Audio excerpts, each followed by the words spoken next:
баарыңар билесиңер, Харун Рашид рахимулла алда ушу чоң бир аалым болгон.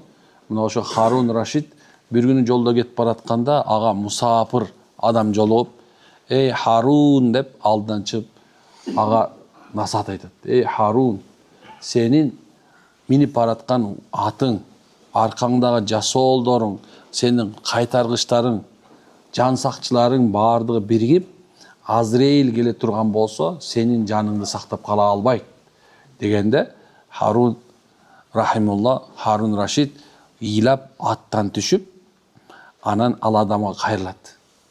"Мага дагы насаат айт" дейт.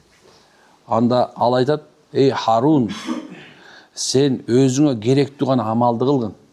Анткени эгерде сен кереги жок амал кыла турган болсоң, сенин үчүн оор болот. Кыяматта оор болуп калат. Эй Харун, кайда жүрсөң да Алладан корккун. Эй Харун, өзүңдүн кол алдыңдагы элдин акысынан корк. Кыяматка доо койбосун" дегенде ыйлап, тизелеп чөгөлөйт. Мынакей адамдарды, мурунку падышаларды Алладан корк деген сөз чөгөлөткөн. Чөгөлөткөн. Ошол мезде субханалла жүрөгүнө коркунуч чап келип, тамбих ойгонушкан.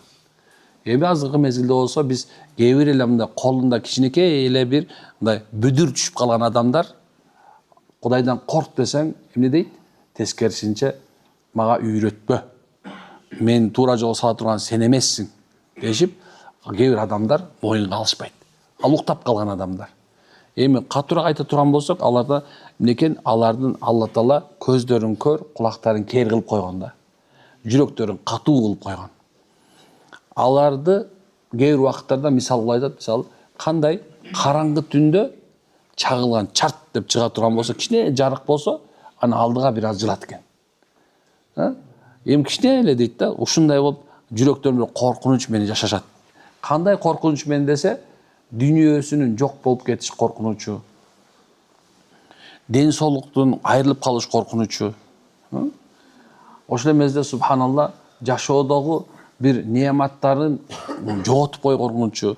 Анан эң чоң коркунуч бул ал адамдар өзүнүн өлөрүн точно билет да, ошол эрте өлүп калыштан коркот экен да. Коркунуч адамды каптап алат экен.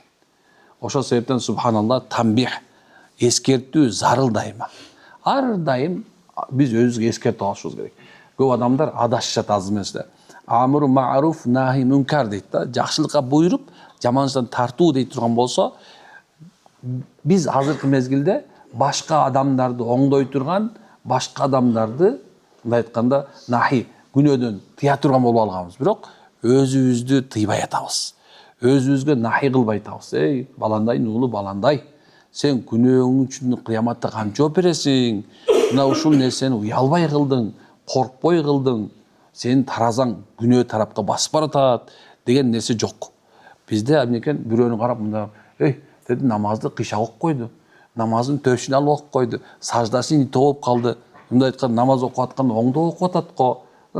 Же болсо субхан орозо кармап атса, эми мурун кармачы эмес, мен мындан мурун кармачымын деп өзүнө мындай бир өйдөрөк маком орун берип адамдар ушинтип калды. Кээ бир адамдар мисалы намаз окуп аткан болсо, аларга эмне кылып атабыз? Акарат келтирип атабыз.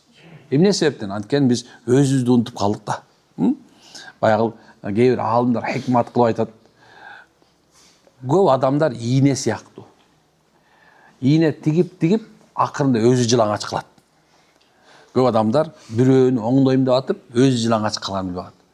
Иса алейхиссалам, Алла Тааланын элчиси, Расулаллах. Алла китеп түшүргөн Расулаллах да турабы? Эми ошол пайгамбар Иса алейхиссалам ушундай дейт. Алла мага өзүң кылбаган нерсени эч качан айтпагын деп мага буйрду дейт. Демек, бул жерде айтып аткан сөз эмне үчүн? Анткени Иса пайгамбарга бул түшүп турган болсо, мурунку пайгамбарларга да ушундай нерсе болгон.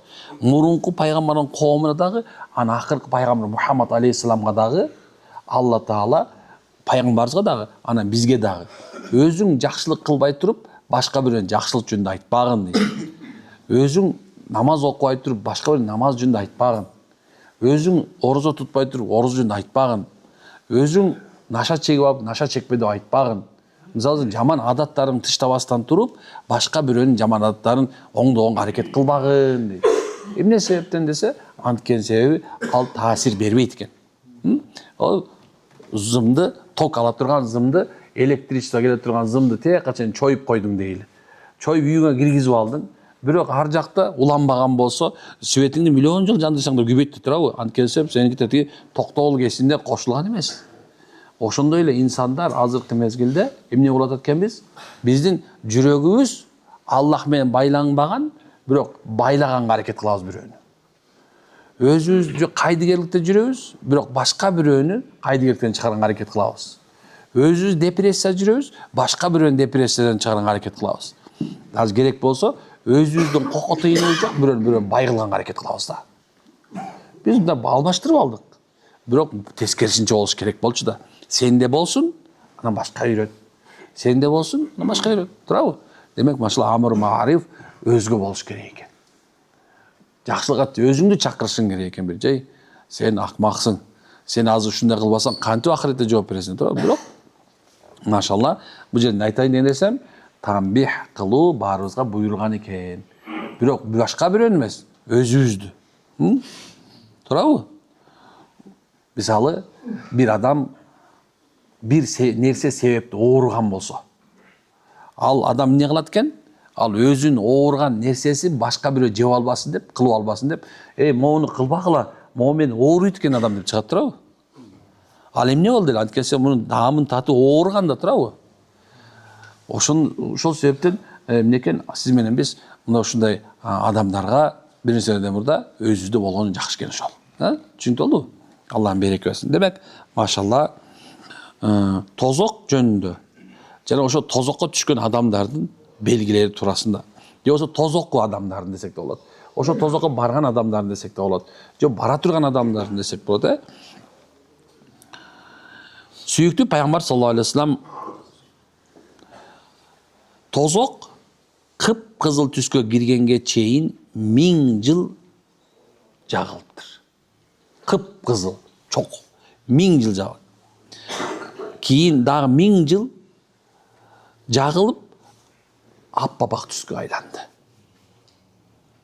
Кийин да 1000 жыл жагылгандан кийин капкара болду. Ошол каралык капкараңгы, мындай айтканда түнгө окшош болот. Демек, бул жерде айтылган нерсе ушул, тозоктун ичинде жарык болбойт дейт. 3000 жыл от жагылды. Биздин жылдын эсебинде эмес балки. Ахиреттин эсебимен алып турган болсок, бир күн 50.000 жылга барабар. Эми эгерде ошол ар бир күндү 50.000 өтө 365 көбөйтө турган болсок, эми ошону 1000ге көбөйтө турган болсо, канча жылга жагылды? Алла бул жерде ачык нас деп коет, ачык айтылган аяттар, аят пайгамбар ачык айтып атат. Анткени эмне болду? Көрүп келген чындыкты айтат да, туурабы? Эмне үчүн биз тозок жөнүндө айтканда жүрөктөрүбүз коркунучка кабылат, билесиңерби? Эмне үчүн бейиш жөнүндө айтканда биздин жүрөгүбүз жыргап калат, кайф. Эми караңыз, субханалла. Демек, ошол тозок 3000 жыл жагылып, капкара акыбалга келген экен. Сиз менен биз Алла Таала улам тозоктон сактангыла деп айтат. Мисалы, эгерде бирөөнү жакшы көрсөңөр, ага эмне деп айтабыз? Же болсо мынакей, бир эле нерсе, бизде чоң кемдин группасы бар. Анан көбүнчөсү машина айдаганда правасы жок жүрөт. Аялдын көп правасы жок да. Бирок күйөөлөр машинасын айдап алган да. Анан бирок тияктан бирөө келип барса, гаи бияк өтүп баратса, группа келет. Абайлагыла, гаи келип атат дегенде карасаң, эч ким айдабай калат го. Туурабы? Эми кара, кандай каалап атат? Ошо бирөө да түшүп калбасын деп, туурабы? Эми Аллах Таала сиз менен бизди жакшы көргөн себебинен улам эскертип, сактангыла, амал кылгыла, кутулгула деди. Анан да өзгөчөлүгүн карасаңар, туугандар, бир нерсени эстеп алгыла. Мына 5 маал намазга азан айтылат. Хайя алал фалах. Фалах кутулуу. Ошол кутулууга шашылгыла дейт. Карасаңар, Hayya alas-sola. Namazga şaşılgıla deydi. Allah Taala siz менен бизди жакшы көргөн себебинен мынакей пайгамбарыбыз пайгамбар болуп келгенден кийин Меккеде Мединага көчүп келгенден кийин мечит салынгандан кийин эмне кылыш зарыл болду? Адамдарды чакыруу зарыл болду. Мына ошол мезгилде пайгамбар саллаллаху алейхи вассалам сахабалар я Расулла мечитке канча чакырабыз адамдар дегенде кээ бир сахабалар жанагындай бир христиандардай демиледи болуп жанагындай бир эмелерди коңгурогон какалы. Кээбилер жок жанагындай бир жөнөкөй бир нерсе эметели. Же болбосо көчөмө ат чаптыралы дешти. Кээбилер айтышты сурнай тарталы жанагындай узун чоң. Мына ошол пайгамбар узун чыккан жок. Ошол түнү субханалла улуу сахабалардан үчөөнө түшүнө кирди. Пайгамбарыбыз келип, "Я Расулла, мен түшүмдө ушундай көрдүм." Дегенде кандай кайтылачы десе, айтып аткан Аллаху акбар, Аллаху акбар. Аллаху акбар, Аллаху акбар. Ашхаду ан ла илаха иллаллах. Ашхаду ан ла илаха иллаллах. Ашхаду анна Мухаммадар Расулуллах. Ашхаду анна Мухаммадар Расулуллах. Хайя алас-салах, хайя алас-салах. Хайя алал-фалах, хайя алал-фалах. Аллаху акбар, Аллаху акбар. La ilahe illallah.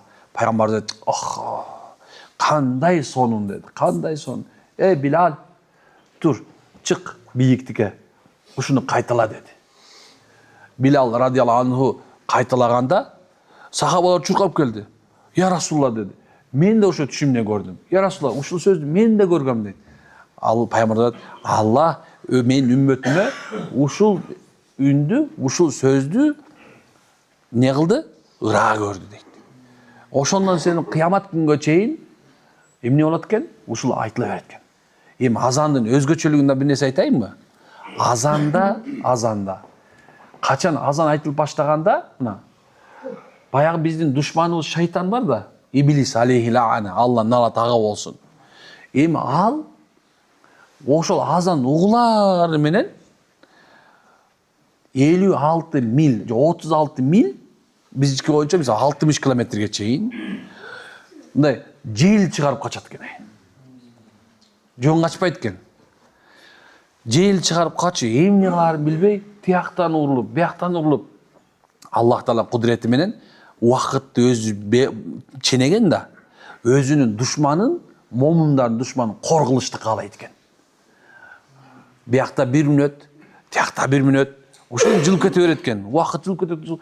Эмне экен, уламарга чейин азан айтыла берет экен. Аллаху акбар, Аллах, шайтан качып, бияктан акырында алысырап калганда, ошол азан угулбай турган бир жерде суунун үстү бар экен, суунун үстүндө өзүнүн курсиси бар экен. Такты сор ошол жерге отуруп, дейт экен. Кутулдум дейт экен. Карагыл деңиз. Тездик менен кайра кайтып келейин десе эле, муаззин баны кады каматис сала дегенде кайра качып жөнөйт экен да. Аны ошо караган дагы бир берекени айтайынбы? Кимде ким азан менен икоманын ортосунда дуа кылса, Алла кабыл кылам деп койду. Пайгамбарыбыз кабыл болот деп гарантия айтып койду. Өкөнөрдүн дуа. Көрдүкпү? Демек, машалла, бул Аллах Тааланын сиз менен бизге берген ошо тозоктон кутулуунун дагы көптөгөн жолдорунун бирөөсү экен. Тозок жөнүндө айтса абдан көп нерсе бар. Бирок иншалла дагы улантып беребиз. Айтайын деген максатым эмне? Сиз менен биз бул дүйнөдө чоң максатыбыз бар. Чоң бир максат менен келгенбиз. Бирок шайтан сиз менен биздин максатыбызды өзгөртүү үчүн бизди кайгы капага салып коет. Кереги жок нерселерге башты салдырып коюп, керектүү нерседен үзүп салат экен. Баламды бутуна тургузушум керек. Тиги балама үй салып беришим керек. Тиги балама машина алып беришим керек. Тиги неме мындай кылышым керек. Анан кийин могу ремонт эскирип калды, кайра ремонт кылышым керек. Чоң дарбаза курушум керек. Так, мен болду субханалла могуга 10 миллион доллар кетирип турам, мындан 10 жылга чейин акташ керек.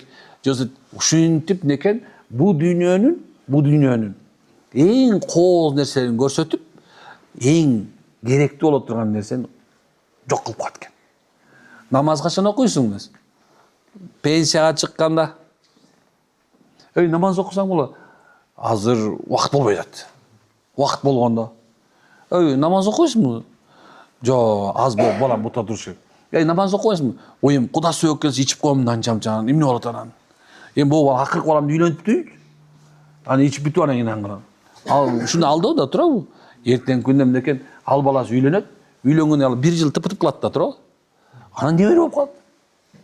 Эмне болуш керек болуп калат? Неберенин тоюнда ичиш керек болуп калат да. Көрдүкпү кандай? Ушинтип субханалла шайтан алдап, эмне кылат экен? Бизди азаптуу тозокко апарган аракет кылат. Кээбирде чын мындай акмак элебиздей. Чын, кээбирде ойлойм, акмак элебиздей.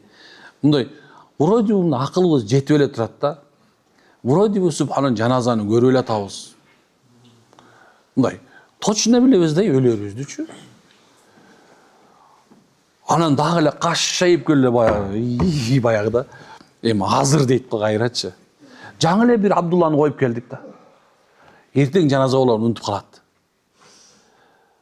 Ошол экен да бизге, ошол себептен бизге улам эскертүү керек да, улам эскертүү керек.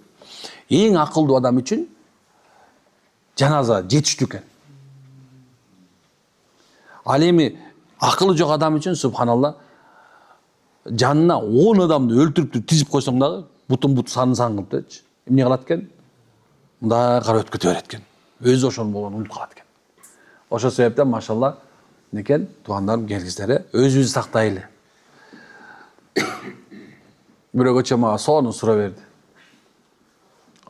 Бемеден, караколдон. Бирок мен ошол суроого жооп бере албай, анан жаныма салып алдым.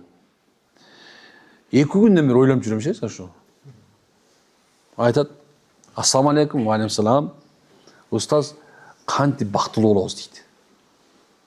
Мен үчүн просто да дин менен жашап. Ал эми бакытты башка нерсени издеп алган адам үчүнчү бул дин менен жашап деген сөз жетпейт экен да. Мен мисалса Кудайга 1000 мерте шүгүр айтам.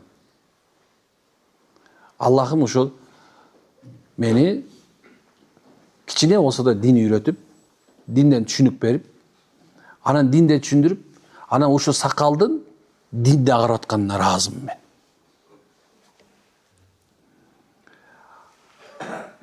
Көп нерсени өттүм. Жашоодочу.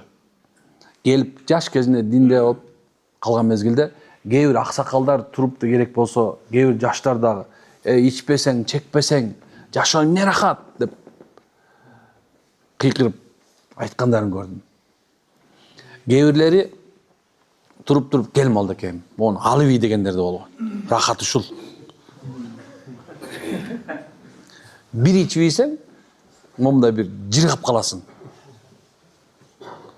Кээ бирлер нашаны предлагать мындай салып туруп бир затяк кылып алды. Мен өтө тентек болгон соң кээ бир сөздөрүмдү дагы сүйлөбөй атам азыр. Аллахым талап субханалла, эгерде мени ушу динге алып келбегенде, кээ бирде ойлоп коем да, Кудай сактай ойлогум келбей кетти азыр. Субханалла. Молдон бар көрсөм, бывший тентектер болот экен да. Могу жерде 70% ошондой да турабы. Өзү Алла таала ушу мени сактап койду эсептейм да өзүмчү. Анан кээ бирде мынтип жалгыз калганда, мен өзүм машинени жалгыз айдап кете бергенди жакшы көрөм. Устаздарды коюп коем, угуп кете берем. Анан кээ бирде ойлонуп коем, мындай айтып, эгерде таң көр, динсиз болгондо кандай болмок? Ошол себептен машалла туугандар, мен үчүн оңой экен да. Ушул жолду тандап алдым да. Көрсө, мен бактылуулукту максат койбогон адамдар бактылуулукка жетпейт экен деп ишендим мен. Мен өзүм да эмем да. Ошондо келгиле иншалла. Жашоого максат коебуз. Максат жашоодогу эң чоң максат. Бул Алланын ыраазылыгын издөө. Башка нерсени издебегин. Мына ушул жерде отурасыңар мынакей. Силерге ойлонууга убакыт көп аябай. Артка жол жок. 30га чыккан киши эч качан 29 болбойт эми. ал 31 болот. 50-ге чыккан адам эч качан 49 болбойт ал. Ал 51 болот. И то дальше бар, ар жагы бар болсо. Ошо сен улам саат өткөн сайын ойлонуңа убакыт азайып бартат. Азайган сайын биягын жабыш оор болот да. Бирөөңөр карыз болуп калсаңар, карызга процент коюп койгонсуң эмне болот? Ойбой, куталыш оор болот туурабы? Ошондой болот атпайбы жашоочу? Бардыгын кетип бартат. Алдыны көздөй. Артка эч ким кайта албайт. Ошондой. Башыңар ооруп кеткен жокпу? Ошондой. Мен өзү көп сүйлөйм. Кээ бир ойлоп атпашы, азыр бул дем салбай, тигинчеги бүтүрүп койгон. Мен азыр ушул сүйлөгөн иман сөзү сүйлөгөн сайын, машалла, жанагындай моторго маегин жаңырткандай да. Эгерде сүйлөбөй койсом, мен тиян чарчайм. Иман сөз кубат берет. Билесиңерби? Эң жакшы сөз кайсы десе, бул Алланын зикри. Эң жакшы мотиватор, эң жакшы жашоодо максат койдура турган бул Алланын сөзү. Алланы улуктоо. Андан башкадан күч жок. Көрдүкпү? Көрсө, иман сөзү, иман мээнети шайтанды качырат экен. Эгер ихлас менен кылынса. Эгерде иман сөзү, иман мээнети болбосо, анда биз кыйнала беребиз. Ооруй беребиз. Биз субханалла иманыбызга мээнет кылбай калган себебинен. Ахиретибизди курбай калдык. Шайтан биздин жүрөгүбүздү көрүп алды, капкара болуп турган. Ошон сенен каалагандай чүк ойнойт го жана болуп атат. Макулбу? Жүрөк жүрбөйдү. Үйдө амир сабак окшойт да. Субханакаллаху ва хамдика, астагфируллах билек. Аллахым хидаят берсин барыңызга. Кечирип коюңуздар, байке, жеңеме кечирип сап коңузчу.